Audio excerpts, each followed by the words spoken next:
start off to a stand down. The crop usually starts in November, so there has already been a 2-month delay. But both parties are looking ahead to Monday, January 20th, when the 2013-2014 sugarcane crop will officially and finally get underway. It's very important for us that we have both signed into this interim agreement, and I think that this gives us the roadmap for the future negotiation and also a crop to start. We agreed just now that the 20th is going to be a start date. That's next week Monday at 10 o'clock in the morning. So we're all working towards that. We are ready to start. The mill is ready.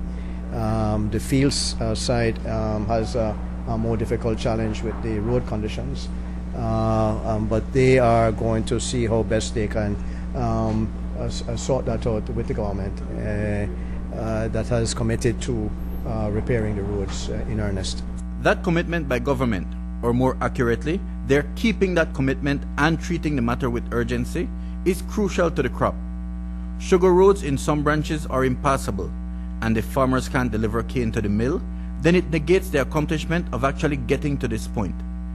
Government, in a release issued Monday, speaks of an immediate allocation of $2 million to fix sugar roads.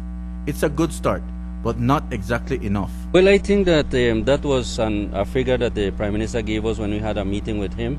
But I think at that time it was a very good portion. But I think that since the rain that have fallen from that time up to now, I think that we'll need a little bit more. But I think that if they do an effective work with it and they really push forward in certain areas, I think that 2 million can do a good work, but I think that we will need a little more because of the situation that all branches have their sugar roads in bad situations. The matter of the sugar roads and other critical matters like the traditional fuel subsidy for farmers and preferential treatment for licensing of cane trucks will now be squarely in the hands of the Prime Minister. Letters will be sent to the Prime Minister. We was waiting to finalize this signing of this interim agreement, so the CEO will be sending today the letter to the Prime Minister. We have sent the letter from, I believe, the ending of November in regards to the license and for the fuel subsidy to the farmers, and we'll be sending it back today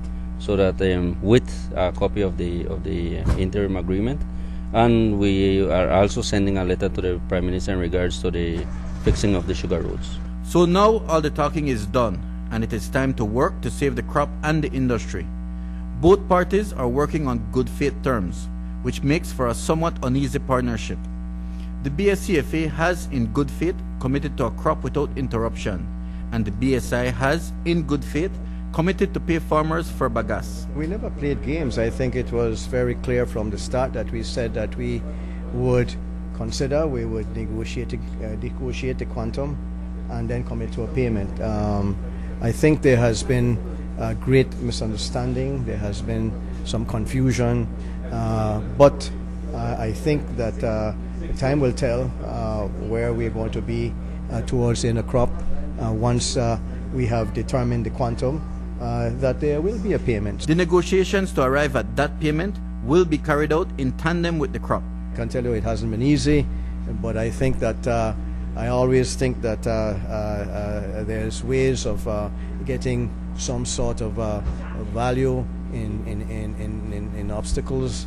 Challenges sometimes come around and they're sort of disguised, but then as obstacles, and we can see opportunities out of that. And I think what has occurred here is an opportunity for both the field and the mill to move forward together. BSI CEO Joey Montalvo confirmed that BSI has carried out its own testing of the cane and is satisfied that the quality will be acceptable despite the negative impacts by the incessant rains. Mike Rodon for News 5.